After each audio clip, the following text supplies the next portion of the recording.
તો વિરામ બાદ ફરી આપ સૌનું સ્વાગત છે। હવે સમાચારમાં આગળ વધીએ અને વાત કરીએ તો જસદણમાં રાજકીય માહોલ ગરમાયો છે। રાજકોટ જિલ્લા પંચાયતની શિવરાજપુર બેઠક પર કોંગ્રેસમાં આંતરિક મતભેદ ખુલ્લા પડી ગયા છે। આ બેઠક માટે કોંગ્રેસ દ્વારા બે અલગ અલગ મેન્ડેટ આપવામાં આવ્યા હતા। ફોર્મ ચકાસણી દરમિયાન નરેશભાઈ રણછોડભાઈ બેરાણીનું મેન્ડેટ સૌપ્રથમ રજૂ થયું હતું, જેના આધારે તેમનું ઉમેદવારી ફોર્મ માન્ય ગણવામાં આવ્યું છે। બીજી તરફ વિનુભાઈ જગદીશભાઈ મેણિયાને પણ કોંગ્રેસ પક્ષ તરફથી મેન્ડેટ આપવામાં આવ્યું હતું, પરંતુ તેમનું મેન્ડેટ પાછળથી રજૂ થતા ચૂંટણી પંચની માર્ગદર્શિકા મુજબ તેને માન્યતા મળી નથી।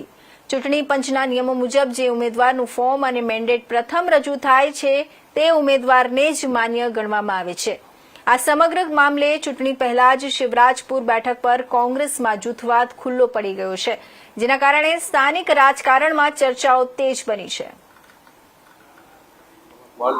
તો કોંગ્રેસ પરિવારનો હાર્દિક શુભકામનાઓ માનું છું મારા લેવલથી, અને એનો ખૂબ ખૂબ આભાર વ્યક્ત કરું છું કે ઉમેદવાર તરીકે મારી પસંદગી કરી છે અને શિવરાજપુર જિલ્લા પંચાયતની તમામ જનતાના આશીર્વાદ મને મળ્યા છે, એ બદલ બધાનો હું એનો પણ ખૂબ ખૂબ આભાર વ્યક્ત કરું છું। આજે ફોર્મ ચકાસણી કોંગ્રેસ તરફથી બબે મેન્ડેટ ને બબે ફોર્મ ભરાણા હતા, શું કહીશું?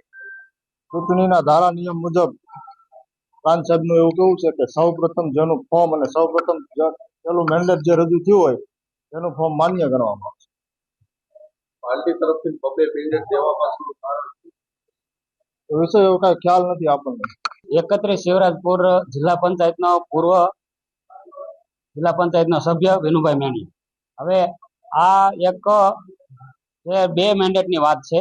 એની અંદર જે પ્રદેશમાંથી આદેશ હતો એવો કે કોઈ પણ ચાલુ જ સભ્યને કાપવામાં ન આવે અને રિપીટ કરવામાં આવે, અને એ જે સ્થાનિક અમારે થોડો જાજો વિખવાદના કારણે જે અમારે નરેશભાઈ ઉપપ્રમુખ છે એને સ્થાનિકમાંથી એમને મેન્ડેટ દેવામાં આવ્યું, અને પ્રદેશમાંથી પ્રદેશ કોંગ્રેસ સમિતિ તેમજ અમારા યુથ કોંગ્રેસના અમારા જે બધા માણસો છે એના દ્વારા પ્રદેશમાંથી મને મેન્ડેટ આપવામાં આવ્યું।